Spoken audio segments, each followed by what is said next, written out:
right now? Is it frustration, anger? I mean, how do you process it against this? Frustration and anger, yeah. As I told him, lack of focus. Simple as that, lack of focus. Specifically, what do you mean by lack of focus? Wasn't ready to play. Bunch of mental mistakes, bunch of physical mistakes. We looked at them like they were inferior to us. You know, that's the bottom line as far as I'm concerned. We made some bonehead plays on both ends of the floor. We got off to a good lead in the first quarter, and from that point on, exhaled, and they just kept playing like we told them they would. This is a young team. They're just going to keep playing and keep playing. If you're going to beat them, you got to keep playing harder and knock them out. And we relaxed. And it's a game. And again, we just made a ton of mistakes, mental mistakes, things that we talked about doing defensively. We just didn't do. So defensively was your main issue tonight? Yeah. How do you assess the effort your team gave in the fourth quarter? Effort was okay. Lack of focus was terrible. Was there anything you can do at halftime, or did you try to do anything during that period? We talked about what we were going to do change-wise at halftime. We came out, they run the same play 3 straight times. We had to call a timeout and remind the players what we were doing at halftime. And they act like we never said it before. So like I said, the only thing I can contribute that to is lack of focus. Not ready to play.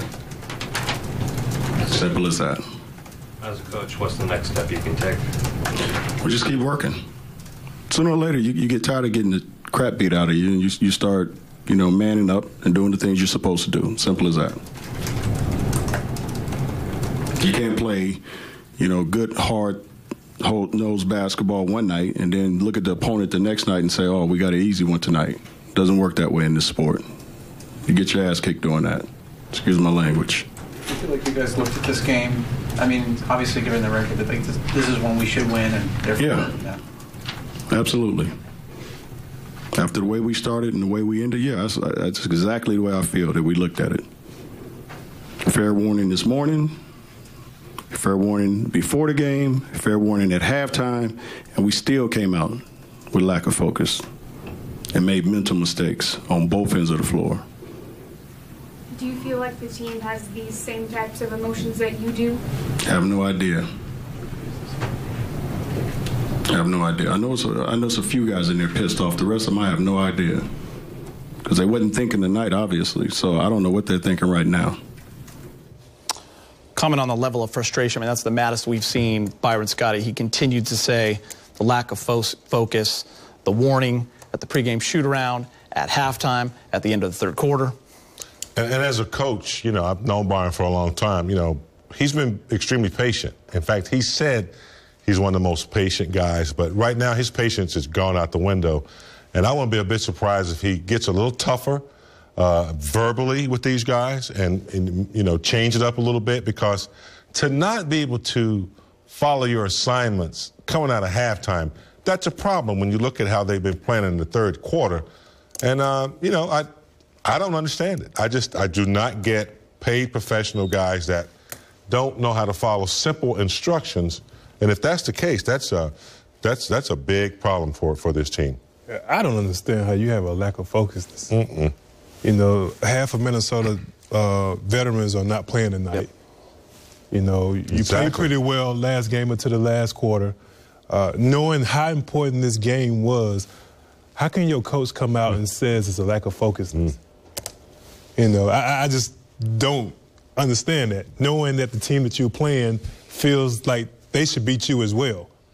So to piggyback on that, 39 points coming out of the third quarter, something that's been a problem. Third quarter's been a big issue. Of late. We thought the matchup we had was a plus on the point guard position, but you have a rookie come in and gave you 28 points.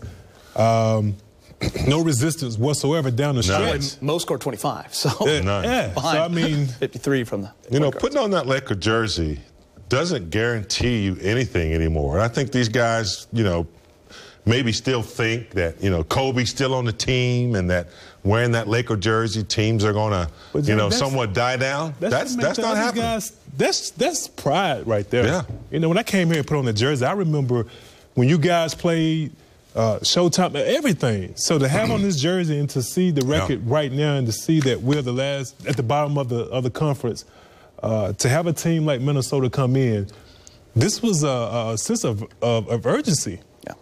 And you didn't see any of that tonight. It came out early, but as the game went on, the sense of urgency just went down. And this is Minnesota, which is really struggling right now. Teams are starting to see that L on the front as an F. The schedule. As an F. They're saying the Fakers now. They're not saying the Lakers, because when you let Minnesota come in and beat you like they did, it sends a message around the rest of the league that the Lakers are not for real. All right, guys, got to go to break. Appreciate the honesty. Much more to come on Access Sportsnet Lakers. Kobe had a chance to win it for the Lakers at the buzzer, but comes up short. We'll hear from the Mamba when we come back. Access Sportsnet.